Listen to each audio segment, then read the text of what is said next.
शक्ति, ये हनुमान जी की गदा, ये दुष्टों का दलन करने वाली गदा हरियाणा प्रदेश की तरफ से उपहार। मैं विनेश बेटी से आग्रह करूंगा कि विनेश आए और प्रियंका जी का, हमारे सांसद जी का धन्यवाद करें।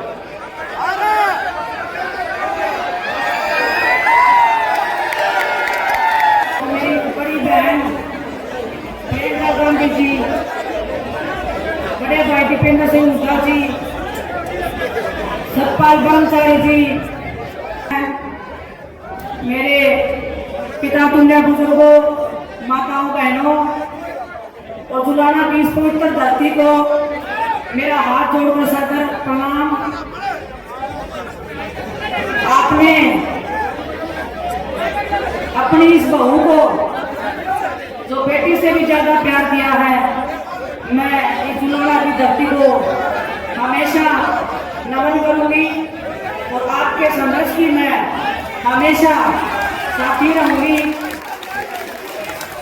आज जुलाना की इस पवित्र धरती पे मैं आपको एक किस्सा सुनाना चाहती हूँ। जब हम छोटे बच्चे थे, मेरी दादी जी हमेशा इंदिरा गांधी जी के किस्से मुझे सुनाया करती थी। मेरी माँ इंदिरा गांधी जी के ऊपर गीत सुनाया करती थी। तो बचपन से जो तस्वीर इंदिरा गांधी जी की मेरे मन में थी, जब मैं जैसे जैसे बड़ी होने लगी, मैं बड़ी बहन प्रियंका गांधी जी को देखने लगी, तो जो उनकी छवि थी मेरी आंखों में, वो बिल्कुल हूबहू, और पूरा देश भी इस चीज को मानता है कि ये हमारे बीच में इंदिरा गांधी जी की जो दूसरी तस्वीर है, दूसरी शक्ति है, वही दुर्गा का रूप है, वही कोमल हृदय वाली है। और मेरे से ज्यादा तो उसको कोई इतने अच्छे तरीके से नहीं जानता होगा।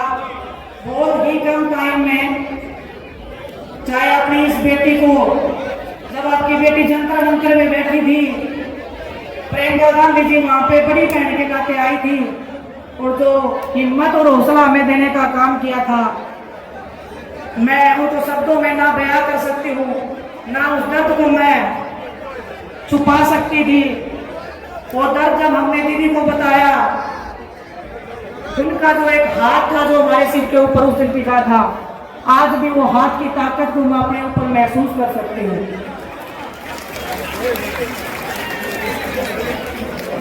बचपन से लेकर अभी तक जो संघर्ष मैंने स्टार्ट किया था, आज भी उस संघर्ष में मैं चल रही हूँ। और इस संघर्ष में पूरा देश मेरे साथ में कंधे से कंधा मिलाकर खड़ा रहा है। आप जितने भी हमारे बड़े बुजुर्ग, जो नौजवान युवा साथी हैं, जो ऊर्जा आप लोगों ने मेरे को दिखाई है, इतने कम समय में आपने मेरे को जो अपना बनाने का जो काम किया है, कुश्ती के क्षेत्र में जो मान सम्मान, जो प्यार आपने मुझे दिया है, मैं उसका विश्वास दिला के आपको कहती हूँ, आपके हर दुख और दर्द में हमेशा मैं आपसे 2 कदम आगे रह के आपको बचाने का, आपके हाथों के लिए लड़ने का हमेशा मैं काम करती रहूंगी। एक हिस्सा और बताना चाहती हूँ मैं आपको। यहाँ पे बड़े भाई दीपेंद्र सिंह हुड्डा जी भी बैठे हैं। जब जंतर मंतर पे हम लड़ाई लड़ रहे थे, एक रात की बात है, जब हमारे पुलिस वालों से झगड़ा हो गया था, भाई साहब पैदल पैदल अपने घर से भागे आए थे मैं देखने के लिए कि मेरी बहनें ठीक है कि नहीं है। तो जब ऐसा भाई और ऐसी बहनें जब आपकी इस बेटी के साथ में है, तो मुझे लगता है कि जुलाना को नई ऊंचाइयों पर पहुंचाने से कोई रोक नहीं सकता है। पूरी ताकत और ईमानदारी से,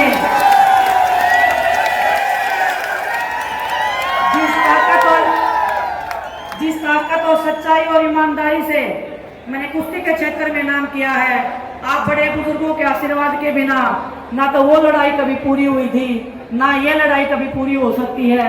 तो आप सबसे मैं आशा और उम्मीद करती हूँ और आपको विश्वास भी दिलाती हूँ कि आप मुझे जितना प्यार दोगे, उससे मैं 1000 गुना वापिस प्यार आपको लौटाने का विश्वास दिला सकती हूँ, भरोसा दिला सकती हूँ। आपने मेरे को देखा होगा ओलंपिक्स में खेलते हुए, लेकिन अगर मैं ये बात बोलूं कि ओलंपिक्स में अगर मैं गई हूँ उसमें सबसे बड़ा हाथ प्रियंका गांधी जी का है, तो ये बात बिल्कुल झूठ नहीं होगी। जब 28 तारीख को हमारे साथ में भारतीय जनता पार्टी के द्वारा हमारे साथ सलूक किया गया था, उसके बाद हम प्रियंका दीदी से मिलने गए थे।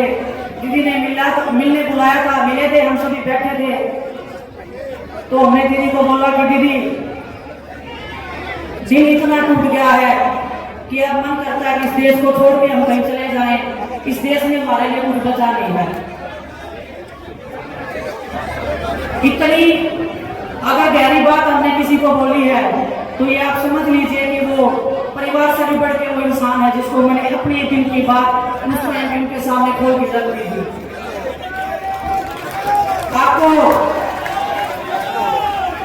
आपको ये बात पता नहीं होगी कि दीदी ने उस टाइम पे क्या बताया मुझे। उन्होंने अपनी भी एक पर्सनल बात मुझे बताई। हम सब खिलाड़ी वहां पे थे, बजरंग भी था, साक्षी भी थी, कि जब उनके फादर के साथ में दुर्घटना हुई थी उनको भी ऐसे लगा था कि देश मेरे साथ न्याय नहीं कर रहा है, इस देश ने मेरे को इंसाफ नहीं दिलवाया, हमारे परिवार को इंसाफ नहीं मिला है। लेकिन जब दीदी पूरे देश में निकली और लोगों का प्यार, उनका दर्द और उनका आशीर्वाद देखा, पूरे देश में उनके दर्द को अपना दर्द समझा था, तो उन्होंने हमें बताया कि उस दिन हमें भी ये लगा था कि कुछ बुरे लोगों के कारण पूरा देश गलत हो नहीं सकता है। उन्होंने बोला कि अब आपको लग रहा है कि इस देश में आपके लिए कुछ नहीं बचा है, लेकिन चंद लोगों के कारण ये जो हमारा देश है, ये भारतवासी हैं, ये आपको इतना प्यार देंगे लोग आगे कि आप उसकी कल्पना भी नहीं कर सकते हो। और एक बात उन्होंने बोली थी उस दिन, उन्होंने पूछा था कि कुश्ती का क्या करना चाहते हो। हमें बोला था कि कुश्ती का बिल्कुल मन नहीं है। जिस मैदान में हम लड़े हैं, जिस तिरंगे को हमने फहराया है, आज वो तिरंगा हमारे पैरों के नीचे उड़ता जा रहा था। बर्दाश्त नहीं हो रही थी वो चीजें, वो दर्द हम बता नहीं पाएंगे आपको कभी भी। लेकिन उन्होंने बोला कि कुश्ती नहीं छोड़नी है, और मैं चाहती हूँ तुम इस मैच को दोबारा जीतो, तो हम गर्व से कह सके पूरा देश आप पे गर्व करता है, पूरा देश आप पे गर्व करता है। उस दिन एक टूटी हुई लड़की उस कमरे में गई थी, और जब बाहर निकल के आई तो वो लड़की दुर्गा का रूप लेके बाहर निकली थी। उसमें सबसे बड़ा हाथ प्रियंका गांधी जी का है, मेरी बड़ी बहन का है। मैं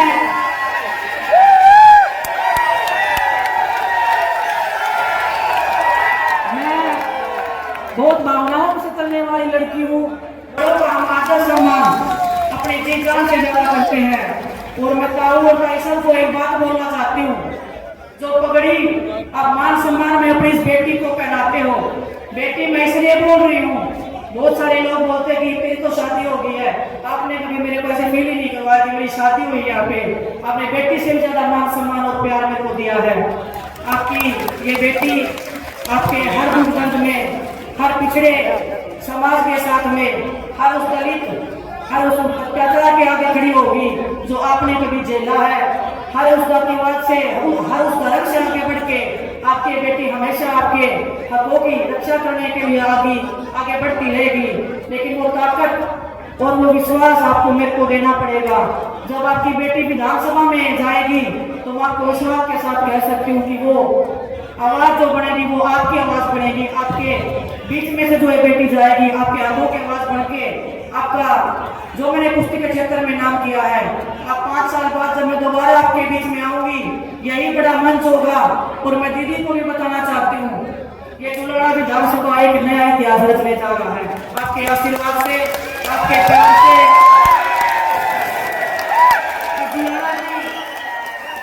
जुलाड़ा की मेरी कर्म भूमि को मैं हमेशा तहे दिल से बहुत शुक्रगुजार करती रहूंगी, धन्यवाद देती रहूंगी कि आपने इस बेटी को, एक ऐसी बेटी को जिसके पीछे इतने दुश्मन लगे हुए हैं, इतने लोग पीछे लगे हुए हैं तोड़ने को, डराने को, लेकिन आपके विश्वास से, आपकी ताकत से ना कभी डरे हैं, ना कभी झुके हैं। आप सबका जो विश्वास है वो ऐसे ही बना रहे, आपका प्यार ऐसे ही बना रहे। आपकी ये बेटी हमेशा दिन रात आपके बीच में रह के बहुत सारे लोग बोल देते हैं कि ये तो चली जाएगी यहाँ से। मैं आपको विश्वास दिलाती हूँ। और दीदी ने जब प्रियंका दीदी ने जब मेरे को यहाँ पे भेजा था, दीपेंद्र भाई साहब से जब मैं मिली थी, उन्होंने एक ही बात बोली थी कि कुश्ती के क्षेत्र से अलग है ये क्षेत्र, लेकिन जब आप अपने लोगों को टाइम दोगे तो ये लोग आपको अपने दिल और जान से ज्यादा प्यार करेंगे। और जुलाना की धरती ने मेरे को वो दिखा दिया है, वो प्यार और सम्मान आप सबका मैं तहे दिल से धन्यवाद करती हूँ। और मैं धन्यवाद करती हूँ आपको कि आप हमारे मान सम्मान में दिन रात मेहनत कर रहे हैं। हर एक कार्यकर्ता, हर एक हमारे पार्टी का नेता, चाहे 20 साल पुराने हो, चाहे 25 साल पुराने जो पार्टी में लगे हुए हैं, हर एक तक मैं पहुंचूंगी। आप ऐसे नहीं मानना कि भूल जाएगी। आपके घर तक, आपके चूल्हे तक आपकी बेटी जाने का काम करेगी। बस थोड़ा सा टाइम और वक्त मुझे आपको देना पड़ेगा, लेकिन आपको कभी निराशा नहीं होगी, ये मैं आपको विश्वास दिला सकती हूँ। आप सबका पुनः बहुत बहुत धन्यवाद। और प्रियंका दीदी का, दीपेंद्र भाई साहब का मैं हमेशा आभार व्यक्त करती हूँ, हमेशा धन्यवाद व्यक्त करती हूँ। आप सबका, आपके प्यार का हमेशा मान सम्मान ऐसे ही बनाए रहेंगे। बहुत बहुत धन्यवाद। बहुत बहुत आपका स्वागत करता हूँ। बाकी हरियाणा में क्या चल रहा है, ये रिपोर्ट आप तक पहुंच गई कि नहीं पहुंच गई? जुलाना वालों, क्या चल रहा है? किसकी सरकार बन रही है? हरियाणा के कोने कोने से आज एक ही आवाज आ रही है, बीजेपी की दमनकारी सरकार जा रही है और कांग्रेस पार्टी की सरकार हमने नहीं कहा आ रही है। बोलो, अंदर से आपकी आवाज है, क्योंकि ये भगवान की आवाज है, सच की आवाज है। जो ये सरकार, बीजेपी की सरकार, जिसने हरियाणा का इतना नुकसान किया, जिस सरकार ने आज हरियाणा को देश में नंबर 1 बना दिया बेरोजगारी में, हरियाणा को देश में नंबर 1 बना दिया नशे में, हरियाणा को बीजेपी ने नंबर 1 बना दिया देश में अपराध में, भ्रष्टाचार, महंगाई, आज विकास की पटरी से हरियाणा को उतारने वाली है सरकार। गरीब आदमी की सारी स्कीम्स को हरियाणा में बंद करने वाली बीजेपी की सरकार, आज हर घर को परेशानी में डालने वाली बीजेपी की सरकार। आज जब हमने इस सरकार से, मैं प्रियंका जी को बताना चाहता हूँ, हमने एक पदयात्रा करी और सरकार से पूछा कि आपने हरियाणा का इतना भट्टा बिठा दिया कि नहीं बिठा दिया? उन्होंने हरियाणा का भट्टा सवाल पूछा कि आपने हरियाणा का जो भट्टा बिठा दिया है, हरियाणा हिसाब मांग रहा है 10 साल के आपके कुशासन का। तो दिल्ली से बड़े बड़े नेता आए और उन्होंने कहा कि बीजेपी है, हम बीजेपी हैं, हम हिसाब नहीं देंगे। 10 साल हरियाणा का भट्टा हमने बिठा दिया हो, भले हम हिसाब नहीं देंगे क्योंकि हम बीजेपी हैं। हम तो हिसाब लिया करते हैं, हम हिसाब दिया नहीं करते। बीजेपी के नेताओं ने कहा, जब 5 अक्टूबर को वोट पड़े तो भाई जो मशीन है, भाई मशीनों में से दिल्ली के उन नेताओं तक एक बूंद जानी चाहिए। इतनी मशीन दबा दो, इतनी मशीन दबा दो, दिल्ली के नेताओं तक ये बात जानी चाहिए। कहीं और आपका बिना हिसाब करे काम चल जाता होगा, लेकिन यहाँ नहीं चलेगा। ये महाभारत की धरती है, क्योंकि ये हरियाणा है प्रधान, ये हरियाणा है, यहाँ न्याय होगा। बहन बेटी के जब मान सम्मान की बात आई, ये वो देश है, प्रदेश है, जहाँ दुश्मन की बहन बेटी की इज्जत को भी अपनी इज्जत मानने की संस्कृति है। जब द्रौपदी की इज्जत पे बात आई तो यही नजदीक में कुछ कोस दूर कुरुक्षेत्र के मैदान में महाभारत का महारण हुआ। ये वो देश है, यहाँ आपकी हरियाणा की बेटियों के साथ क्या हुआ वो आपने नजारा देखा। मैं आज दीदी का स्वागत करने के साथ साथ आप सबकी तरफ से एक आश्वासन दिलाना चाहता हूँ दीदी को। जब यहाँ पे आए नामांकन में, जब यहाँ पे आए विनेश बहन के प्रचार में, तो इन सबने कहा कंपटीशन लगेगा। गढ़ी सापला कलोई, उनका साहब का विधानसभा क्षेत्र है, गढ़ी सापला कलोई का और जुलाना का कंपटीशन लगेगा कि कौन ज्यादा जिताएगा। तो मैंने इनको कहा कि भाई जुलाना से ज्यादा जिता दो आप, बताओ भाई जुलाना से ज्यादा जिताओ क्या? जुलाना से ज्यादा जिताओ आप। बड़ी जीत, आप बड़ी जीत जुलाना में देना, ताकि अगली कांग्रेस की सरकार प्रदेश में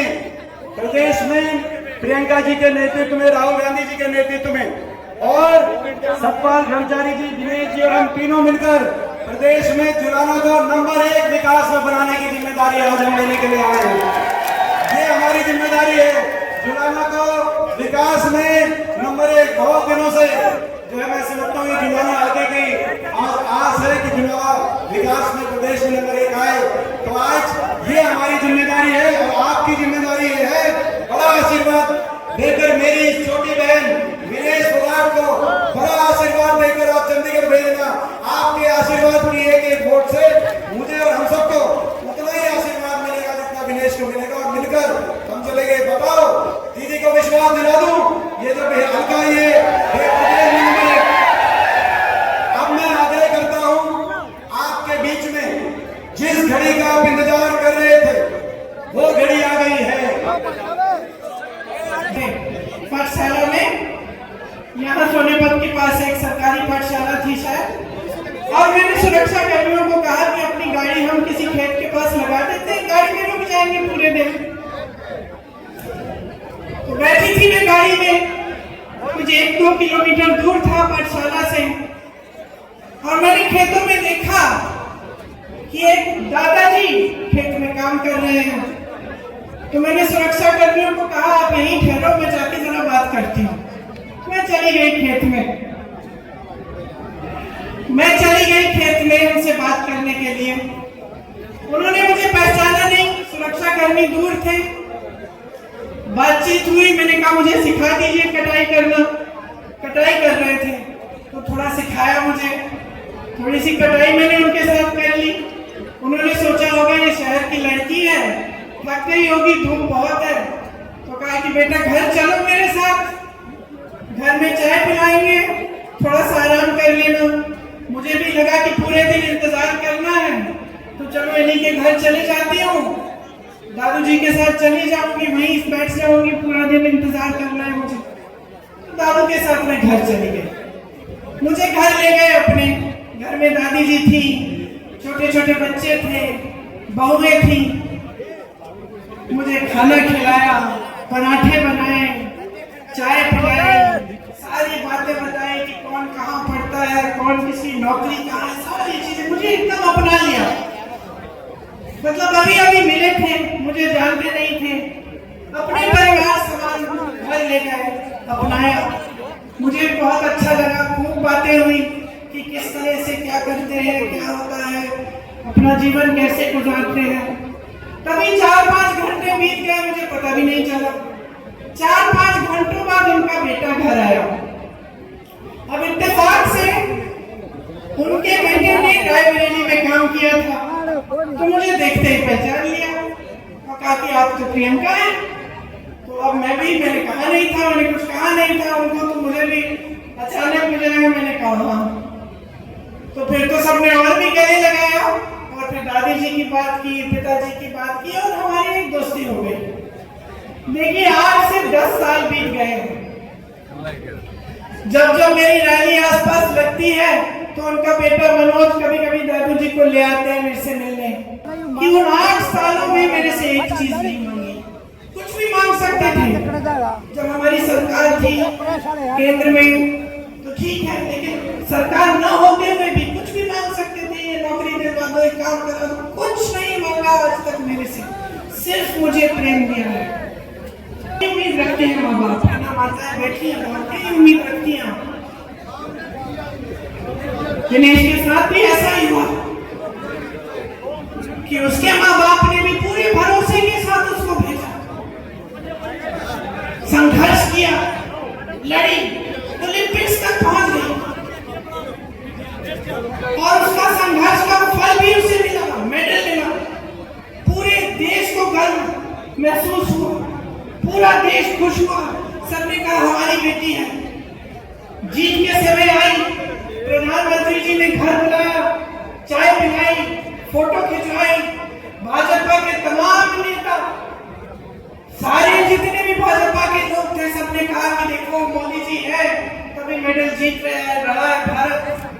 पूरी मीडिया ने भी कहा, सब खुश थे, सबको गर्व था। हम लोगों ने देखा नहीं, कुछ कोई फर्क नहीं पड़ता कौन सी पार्टी नहीं है, हमारे देश के लिए कोई मेडल लाया है। और इतना संघर्ष करके हमारी लड़कियां, हमारी बहनें गई हैं, हम सबको गर्व महसूस हुआ। लेकिन फिर क्या हुआ, वो भरोसा तोड़ा गया। वो भरोसा जिसके साथ विनेश के माँ बाप ने उसको भेजा होगा, वो भरोसा जो विनेश के दिल में था अपनी सरकार के प्रति, अपनी ओलंपिक्स के एसोसिएशन के प्रति, जिसके साथ वो इतनी दूर किसी और देश में जा रही थी अकेले, वो भरोसा टूटा। वो क्यों टूटा? क्यों टूटा? क्योंकि विनेश और उसके साथियों के साथ अन्याय किया गया। और जब विनेश ने अन्याय देखा तो खड़ी हो गई।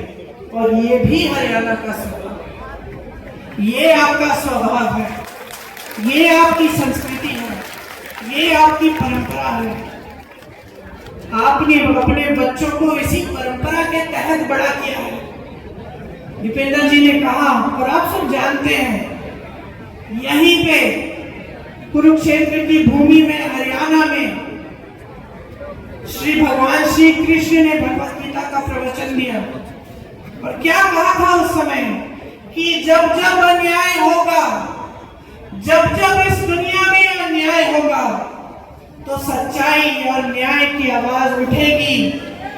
मैं प्रकट होऊंगा, भगवान प्रकट होंगे और अन्याय के खिलाफ लड़ेंगे। ये आपकी परंपरा है। महीनों से उनके दरवाजे के पास कुछ ही किलोमीटर दूर दिल्ली के बॉर्डर पे खड़े हुए उनसे न्याय मांग रहे थे। वो ऐसे कानून बनाने जा रहे थे जिससे आपके पेटों पे लात पड़ती। उनको मालूम था कि इन कानूनों से सिर्फ बड़े बड़े उद्योगपतियों का फायदा होगा, किसानों का कोई फायदा नहीं होने वाला है। फिर भी वो पीछे हटे नहीं। आपने संघर्ष किया, बैठे रहे महीनों के लिए, आप पे ड्रग्स चलाया गया, आपको मारा पीटा गया, 750 किसान शहीद हुए।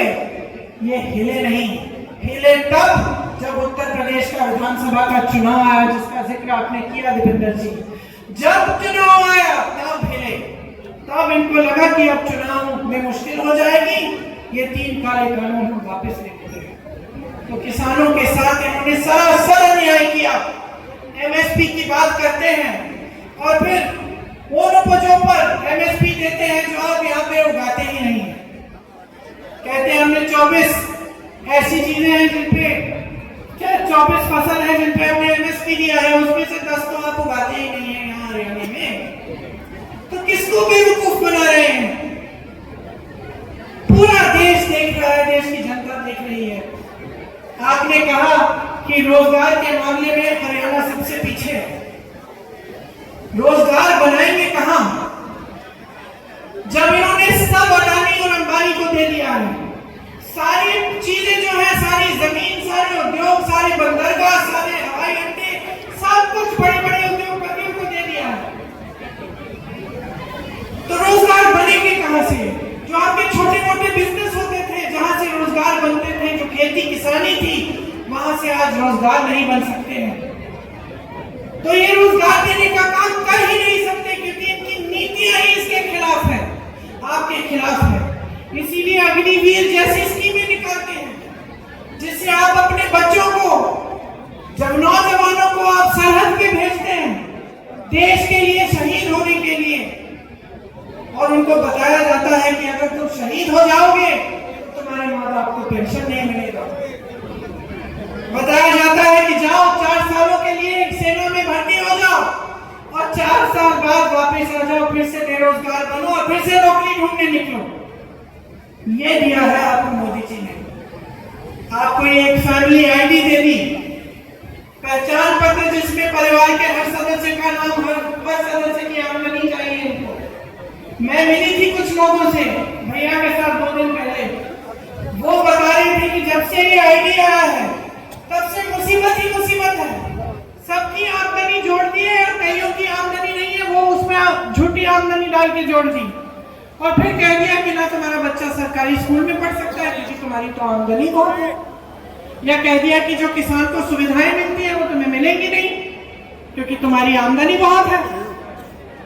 तो इस तरह से आपको गुमराह करने का काम किया है। 10 साल हो गए, 10 सालों से सिर्फ और सिर्फ आप अन्याय देख रहे हो, नौजवानों के साथ, पहलवानों के साथ, किसानों के साथ। महिलाओं के साथ, तो बचता क्या है? भगवान ने कहा कि जब जब अन्याय होगा तो न्याय की लड़ाई लड़ने के लिए आपके बीच छुट रहे हैं। लेकिन ये भगवान जो आपके दिल में भी तो है, यही भगवान आपके दिल में है, तो कब खड़े होंगे इस अन्याय के खिलाफ? विनेश खड़ी हुई, बड़े बड़े नेताओं ने इसका साथ छोड़ दिया, मोदी जी ने नहीं बुलाया चाय पे, आए भी नहीं इनसे मिलने के लिए, बात करने के लिए, लेकिन इस देश की जनता खड़ी हो गई विनेश के साथ। आप खड़े हुए विनेश के साथ, क्योंकि आपके दिल में सच्चाई है, आपके दिल में भगवान है। तो अब वो मौका आ गया है फिर से, वही कुरुक्षेत्र की लड़ाई, वही अंग्रेजी साम्राज्य के खिलाफ लड़ाई, कोई फर्क नहीं है। आज ये लड़ाई आपकी लड़ाई है, अन्याय के खिलाफ, असत्य के खिलाफ, दुष्टों के खिलाफ लड़ाई है। आपको खड़ा होना पड़ेगा, आपको अपने अंतर्मन में झांकना पड़ेगा और देखना पड़ेगा कि ये क्या हो रहा है मेरे साथ, मेरे प्रदेश के साथ, मेरे देश के साथ। ये नेता जो मंच पे आते हैं, बड़ी बड़ी बातें करते हैं, लेकिन जब काम का समय आता है तो हमें देखते ही नहीं है।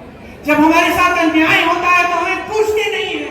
जब हम इनके दरवाजे तक पहुंचते हैं और सड़क पे बैठ के इनसे यही गुहार लगाते हैं कि हमारी बात सुन लीजिए, हमारे साथ अन्याय हो रहा है, हमें आपके कानून नहीं चाहिए, हमारी भलाई करिए, तब हमारी तरफ देखते तक नहीं है। किसान कुचले जाते हैं, इनके मंत्री के बेटे के द्वारा जीप के पहियों के नीचे कुचले जाते हैं, हिलते नहीं है, पलक नहीं झपकते। तो क्या हो रहा है आपके साथ? सरकार बनाता कौन है? आप बनाते हैं। नेताओं को बनाता कौन है? आज चाहे दीपेंद्र जी हो, चाहे मैं हूं, चाहे विनेश जी हो, क्या आपके बिना हम इस मंच पे बैठ सकते हैं? क्या अगर आपने हमारा समर्थन नहीं किया होता, हमें आगे नहीं बढ़ाया होता, हमें ये अपना कीमती वोट नहीं दिया होता, तो क्या हम यहाँ आकर निर्णय नहीं कर सकते?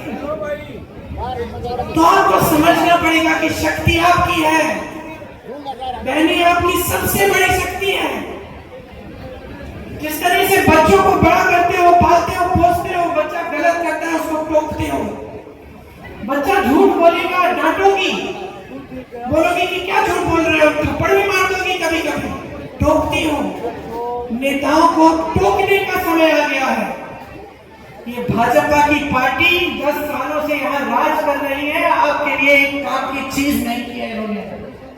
जब जब आपको जरूरत पड़ी है पीछे हटे हैं, आपसे सिर्फ अपना स्वार्थ साधना है, खुद को आगे बढ़ाना है, यही इनको सूझता है।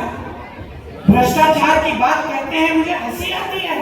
मोदी जी कोई पुरानी चीजें 10 साल पुरानी पता नहीं क्या क्या बातें करते रहते हैं, हंसी आती है मुझे। अरे इससे बड़ा भ्रष्टाचार क्या है कि देश के सारे उद्योग अपने अपने 2 मित्रों को दे दिए। इससे बड़ा भ्रष्टाचार क्या हो सकता है कि आप ऐसे कानून लाने जा रहे थे जिससे इस देश का किसान पिस जाएगा, लेकिन आपके बड़े दो बड़े उद्योगपति मित्रों को सब कुछ मिल जाएगा, उन कानूनों का फायदा मिल जाएगा। वो उद्योगपति किसी किसान की जमीन हड़पना चाहे, लेना चाहे, तो किसान उसके खिलाफ कचहरी में लड़ ही नहीं सकता, ऐसा कानून था वो। डीएम के पास जाओ और डीएम सुलझाएगा तुम्हारा मामला। अगर तुम्हारी जमीन ले ली किसी बड़े उद्योगपति ने, ये कानून लाने जा रहे थे, आप समझ गए, आपने पहचाना, और क्योंकि आपने पहचाना आपने संघर्ष किया। हमारे संविधान ने आपको सबसे बड़ी शक्ति दी है।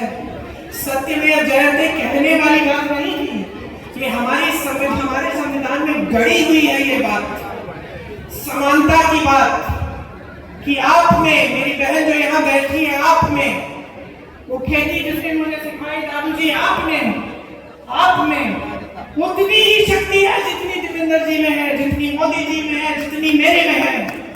ये संविधान की शक्ति दी है आपको, ये वोट की शक्ति है, ये वो अधिकार है जिससे आप सबको बदल सकते हो, नया नेतृत्व ला सकते हो, आप चाहो तो अपने भविष्य को बदल सकते हो।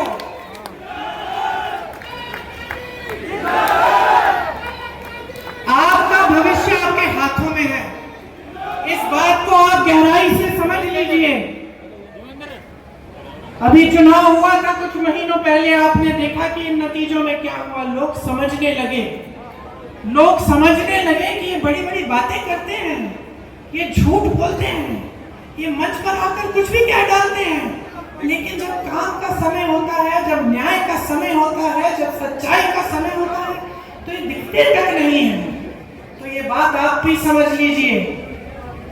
देखिए, आप अपने बच्चों को बड़ा करते हैं ताकि उनका भविष्य बने। माँ बाप खुश कब होते हैं? बच्चा नौकरी कर रहा है, कमा रहा है, हमें भी लगता है, बहन आपको भी लगता होगा, बड़ा होगा, आपकी देखभाल करेगा, आपका पालन पोषण करेगा। मतलब पालन पोषण नहीं, आपकी देखभाल करेगा। आपने पालन पोषण किया है उसका, तो आपको लगता होगा कि मैं किस लिए कर रही हूँ इतना संघर्ष। महंगाई इतनी है, कुछ खरीद नहीं पा रही हूँ। त्योहार आ रहा है, घर की लिपाई पुताई करनी है, घर को सजाना है, मेहमान आएंगे, खाना बनाना है, त्योहार मनाना है। घबराहट क्यों हो रही है? खुशी के साथ साथ घबराहट हो रही है, क्योंकि महंगाई इतनी है। तो महंगाई, बेरोजगारी, अन्याय, ऐसे ऐसे कानून जिससे किसान की कमाई नहीं हो पा रही है। तो आप बदलाव लाएंगे कि नहीं लाएंगे? यहाँ की बेरोजगारी हटानी है कि नहीं हटानी है? लोग भ्रष्टाचार की बात करते हैं, तमाम स्कैम तो इन्हीं के हैं। यहाँ पे पूरी लिस्ट बनी हुई है। देखिए, डाडम और यमुना खनन घोटाले, शराब घोटाला, मेट्रो रूट घोटाला, अमृत योजना, सफाई घोटाला, रजिस्ट्री घोटाला, धान खरीद घोटाला, रोडवे स्कीम का घोटाला, HSSC घोटाला, 30 पेपर लीक। बच्चे बड़े होते हैं, पढ़ाई करते हैं, आप मेहनत करते हो पढ़ाने के लिए, बेचारा भर्ती का पेपर देने के लिए ट्यूशन करता है, ट्यूशन के लिए आप कर्ज लेते हो, ट्यूशन करता है, पेपर देता है, पेपर लीक हो जाता है, भविष्य खत्म। अब इंतजार करो, भर्ती नहीं निकलती। अब उसको लगता है कि भाई भर्ती निकल जाएगी, आज नहीं तो कल, 1 महीने में, 2 महीने में, 6 महीने में, करते करते इंतजार करता है, भर्ती नहीं निकलती, बेरोजगार रहता है, कहीं और एप्लीकेशन नहीं देता है, सोच के कि चलो मैंने पेपर कर लिया, कभी ना कभी तो निकलेगी। तो एक पूरी तरह से आपके भविष्य को बर्बाद करने का काम किया है, हर तरह से आपको पीस रखा है, आपको घेरा हुआ है। तो समय आ गया है, चुनाव है, चुनाव की गंभीरता को आप समझिए। कांग्रेस पार्टी इस चुनाव में आपको कह रही है, और आपको देखना चाहिए कि हमारे जहां जिन प्रदेशों में हमारी सरकार है, उनमें हम क्या क्या कर रहे हैं। बुजुर्गों को, दिव्यांगों को विधवा पेंशन 6,000 रुपए महीना हम दे रहे हैं। ये आपको हम कह रहे हैं कि हम हरियाणा में देने जा रहे हैं। मेरी बहनों को हर महीने 2,000 रुपए मिलेंगे सरकार से, क्योंकि बहनें, आपकी मेहनत को कोई पहचान नहीं रहा है, आपकी मेहनत को कोई पहचान नहीं रहा है। आप खेती में भी मेहनत करेंगी, जॉब भी करेंगी, ऑफिस में काम भी करेंगी, तब भी आप घर पे आकर मेहनत करती हैं, तब भी घर पे खाना आप पकाएंगी, बच्चों का देखभाल आप करेंगी, परिवार के सब सदस्यों का देखभाल करेंगी। जब तक सब सोएंगे नहीं, तब तक आप नहीं सोगी, है कि नहीं? कोई पहचानता है इस मेहनत को? हम कह रहे हैं, हम पहचानते हैं। आपको हर महीने 2,000 रुपए दिए जाएंगे इस मेहनत के लिए, ताकि आप कम से कम अपने पैरों पे आप थोड़ा सा अपना पैसा रख सकते हैं, अपने पैरों पे अपनी तरह से खड़े हो सकते हैं। आज गैस का सिलेंडर इतना महंगा आप खरीद नहीं पाते। कांग्रेस पार्टी कह रही है गैस के सिलेंडर को 500 रुपए में आपको दिया जाएगा, तो आप 500 रुपए में उनको खरीद पाएंगे। जो 2 लाख पद खाली हैं, 10 सालों से भाजपा की सरकार ने खाली रखे हैं, उनको भरने का काम कांग्रेस पार्टी करेगी। भैया के साथ 2 दिन पहले मैं हरियाणा में ही कुछ लोगों से मिली, ट्रक चलाते हैं वो। मैंने उनसे पूछा कि अगर आपको एक स्कीम आपके लिए निकालनी होती जिससे आपका फायदा होता, वो कैसी स्कीम होती, कौन सी स्कीम होती? उन्होंने कहा कि स्वास्थ्य बीमा की स्कीम होनी चाहिए। एक ने कहा मैं राजस्थानी हूँ, जब अशोक जी और कांग्रेस की सरकार थी राजस्थान में, तो मैंने अपनी माता जी का इलाज 80,000 रुपए का इलाज किडनी का की समस्या थी, मैंने उनका इलाज मुफ्त में कराया। ऐसी स्कीम यहाँ हरियाणा में मिला। तो आज मैं आपको कहना चाहती हूँ कि 25 लाख रुपए तक मुफ्त इलाज सरकार आपका कराएगी, चाहे कुछ भी आपकी बीमारी हो। राजस्थान में कैंसर के पेशेंट, हार्ट के पेशेंटों का इलाज हुआ, मैं मिली उनसे, इतने खुश थे और हम भी खुश थे कि भाई हमने भी अपनी जिम्मेदारी निभाई। ये जो सारा पैसा आपसे लूटा जाता है दिन रात, जो भाजपा की सरकार, मोदी जी की सरकार, अडानी अंबानी जी की सरकार जो आपसे रोज लूट रही है, ये पैसा वापस आपकी जेब में आना चाहिए, वापस आपको मिलना चाहिए। कैसे? इन्हीं स्कीमों के द्वारा। ये 25 लाख का मुफ्त इलाज, ये बीमा, ये जो 2-2 हजार रुपए महिलाओं को मिलेंगे, जो बुजुर्गों और दिव्यांगों को और विधवाओं को 6,000 रुपए का पेंशन मिलेगा, जो शिक्षा और स्वास्थ्य की सुविधाएं मुफ्त में मिलेंगी हरियाणा में अगर कांग्रेस पार्टी आएगी, 300 यूनिट बिजली मुफ्त में मिलेगी, गरीब परिवारों को 100 गज का प्लॉट और 2 कमरे का मकान जो मिलेगा, ये सब आप ही के पैसों से जो आज आपसे लूटे जा रहे हैं, बड़े बड़े उद्योगपतियों को दिए जा रहे हैं, उन पैसों से आएगा ये पैसा, क्योंकि ये आपका पैसा है, आपकी जेब में जाना चाहिए। मैंने एमएसपी की बात की, इसकी गारंटी दे रहे हैं हम, गारंटी दे रहे हैं कि आपको मिलेगी। हम पीछे हटने वाले लोग नहीं हैं, हम लड़ने वाले लोग हैं। हम आपके लिए सड़कों पे उतरे हैं, हमने संघर्ष किया है, चाहे दीपेंद्र जी हो, चाहे विनेश जी हो, हम सब ने आपके लिए संघर्ष किया है और करते रहेंगे। हम सब आपके लिए दिन रात समर्पित रहेंगे। आप याद रखिए कि कौन आपके लिए खड़ा रहता है और कौन आपके लिए सच्चाई से काम करना चाहता है। मैं दावे के साथ ये कह सकती हूँ कि विनेश उनमें से है, क्योंकि जब हमने राजनीति में आने की बात की तो इन्होंने मुझसे ये नहीं कहा कि मुझे शान चाहिए, शोहरत चाहिए, मुझे सत्ता चाहिए, ये नहीं कहा। हिचकिचा रही थी, सोच रही थी कि करना चाहिए कि नहीं। फिर मेरे से कहा दीदी सच बताओ, मुझे गलत बात मत बताओ। राजनीति में आने से क्या जो ये मेरी न्याय की लड़ाई है हरियाणा की लड़कियों के लिए, हरियाणा की मेरी बहनों के लिए, इसको मजबूती मिलेगी कि नहीं? अगर मजबूती मिलेगी तभी मैं राजनीति में आऊंगी, ये बोला।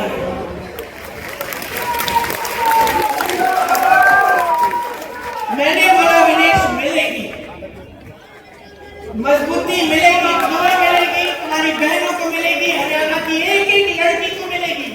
और मैं अपनी बहनों से कहना चाहती हूँ, माताओं से कहना चाहती हूँ, हरियाणा की एक एक नौजवान लड़की से कहना चाहती हूँ, खड़े हो जाओ विनेश के साथ, खड़े हो जाओ इनके साथ। हिम्मत है इस लड़की में। इसने कहा कि ये टूट गई थी, लेकिन मैं जानती हूँ ये टूटी नहीं, ये टूटी नहीं। इसको लग रहा था कि टूट जाएगी, लेकिन तब भी खड़ी हुई, ओलंपिक्स में गई, हराया, जापानी गोल्ड मेडलिस्ट को हराया। मैं और मेरी बेटी टीवी पे देख रहे थे, कूदने लगे हम दोनों कि देखो हमारे देश में क्या किया, देखो इसके साथ कितना अन्याय हुआ। मोदी जी की पुलिस ने इसके बाल खींचे, इसको घसीटा, सड़क पे मारा, पीटा, लेकिन देखो तब भी झुकी नहीं, पीछे हटी नहीं, लड़ती रही, टूटी नहीं। ओलंपिक्स में गई और लड़ी हमारे लिए। पूरा देश आज विनेश के साथ है, क्योंकि ये देश ही ऐसा देश है। इस देश का स्वभाव है कि ये देश सच्चाई को पहचानता है, सत्य को पहचानता है, न्याय चाहता है, और हमेशा यही लड़ाई इस देश के वासियों ने लड़ी। तो आज इस चुनाव में मैं सिर्फ ये कहने आई हूं, अपनी लड़ाई लड़ो, सब साथ में लड़ेंगे, एक नई सरकार लाओ, भाजपा के एक एक नेता को दिखाओ कि ये असत्य, ये लूट, ये भ्रष्टाचार, ये सब नहीं चलेगा। आपको एक सरकार चाहिए जो आपके लिए दिन रात काम करके दिखाए। यही आपका संवैधानिक अधिकार है। इसीलिए महात्मा गांधी जी लड़े, शास्त्री जी लड़े, इसीलिए आज भी कांग्रेस पार्टी लड़ रही है। अगर मेरे भाई राहुल गांधी के साथ अन्याय नहीं होता,